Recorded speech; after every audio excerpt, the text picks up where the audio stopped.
What did I just do?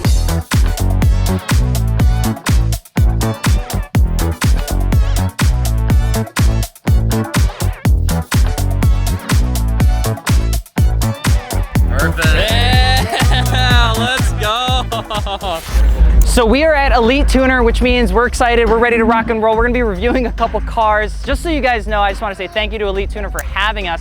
We have the 430, the S2000, the M2 here, and the Super. We got some t-shirts, which we actually have a new t-shirt as well, which you can check out over at alexmartini.net. But we're gonna be reviewing some cars. I'm gonna try and find the owners before I review them though, because I don't wanna talk poorly about them and then like they don't know that it's me, and then all of a sudden there's a whole bunch of crap on the internet. So I'm gonna say it to their face. If I get stabbed, you can treat this, I'll treat this as my will. So don't forget to subscribe. Drop a comment below on what you would rate the 5 or 6 cars that we're gonna be reviewing out of 10, because it'd be fun. Maybe I'm too nice, maybe I'm too mean. But before we do any of that, I have to clean this crappy S2000 and we have to do a burnout competition. Let's go. So there's actually no difference between what you see here and what you see here. But that's okay, because I popped the hood just to redeem myself, because at least we have this. This is not car show etiquette at all. Who even lets cars with classy dip in still? It's my car, that's the problem.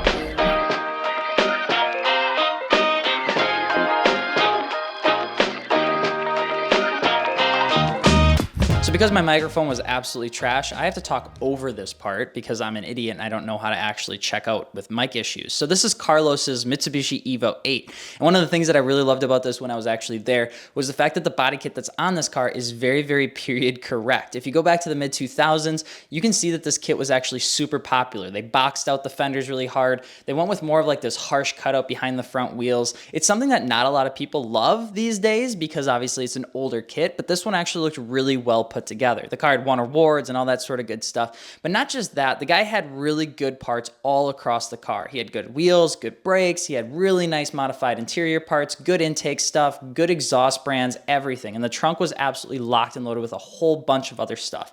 I definitely give this one an 8 out of 10. Then we had to talk about Juan and his Acura TL. I think it was like an early 2000s. It looked absolutely awesome. It was more of a VIP build, which I really, really liked. It had a bunch of junction power stuff on the inside, but my favorite thing was definitely the 19s and the Modelo cans in the back. It looked absolutely sick. They were 19 by 11s. Overall, the car looked really, really good. I think the only thing that I didn't really like about this was the fact that the car was wrapped, which I know sometimes I get a little bit of flack for it, but I do really prefer paint because look at the engine bay and look at how clean it looks with some nice, good paint design instead of the wrap. I do think it still looks good. Definitely love my boy, but I definitely give this one probably like an 8 out of 10. And they did not influence us just because they gave us a Modelo, but we are going to add to it. We'll worry about tipping this over. You gotta be careful. Oh, we got it. Hold on. If you push it further back. Another one if you guys want to like try to set yeah. Oh yeah, there we go. Hard. That side's good. Can you put the other one right here? Up here? With my thumb. You got it, bro? Yeah, like right that. There, right there. Perfect. Yeah, let's go. That was a 56-second video just to try and get that to work, bro. So then I had this little one that was a little bit more near and dear to my heart. It's Rocco's 91 CRX. This was something that was a little bit more stock. It was high compression, so it was a little bit more of the motor conversation than anything else, but you could definitely tell that the man really enjoyed driving this car. Loved the car. It definitely was more of like a daily driver, more of a user car, but I did really enjoy talking about it. The wheels and tires were decent. The car itself was decent. I think what really makes me love these cars so much is that they speak more to the nostalgia of when I was a younger car enthusiast. So to see these things still rocking around, especially with a couple clean mods, I think is a really nice thing. Now for me, I think the only thing I talked about with this car was that you could probably go through it a little once over and just clean up some of the pieces that gave it some age. Obviously the taillights, some of the side skirt components, the plastics, things like that probably need to be updated on the car. I think that was the only thing that I noticed, but the fact that he's keeping it alive, I think that's a really good thing. So I gave this one a 7 out of 10. So then up next, I had a green GTR wide body, and then it was an E46 M3 that was also wide bodied. And both of them had a little bit, some different stuff going on with it. I think I really, really did enjoy, I think his name was Vinny. He had that green GTR and I really liked how it looked. I mean, he had the sparkle headliner and all that sort of good stuff. And the mods did look really well put together, but overall it was a pretty clean build. The E46 that was right next to it was pretty much an all show car. Color, I thought the wing was super excessive, but a lot of people love it. It had a bunch of ankle cutters on the back. They were talking about how that was a new product for them that they're releasing. So if if that's your thing, 100%, you guys can go check it out. But the E46 platform is such a solid foundation to start on. I would just love to see it actually utilized a little bit more.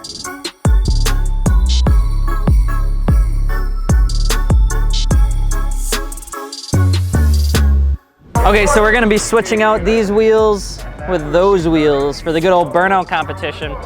We actually have no idea what we're doing or how good it's gonna go or if the car's even gonna be able to do it, but we're gonna give it our best shot because it's good to give it at least an attempt, and if it blows up, we at least have a trailer. But then that means the 430 has to be driven home, which will probably also blow up. So it's always a risky play with these cars. I have the terrible choice of reliable cars. Kill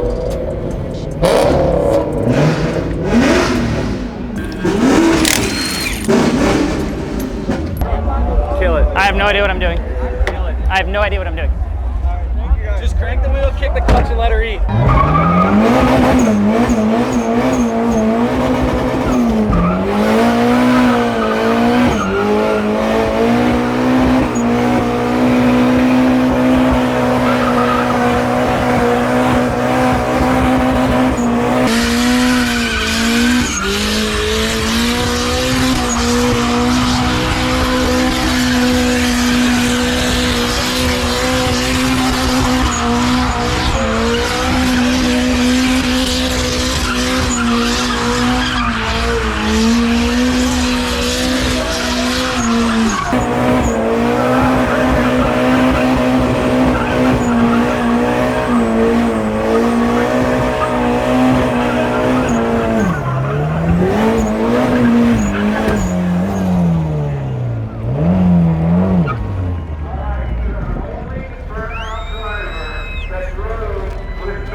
Holy sh**, what did I just do? That was fucking incredible. I got stuck, so then I just did it again, and then I just put my hands up in the air, and so that is it. That is the whole show shebang. It's all said and done. What an absolute blast. Elite Tuner was a ton of fun.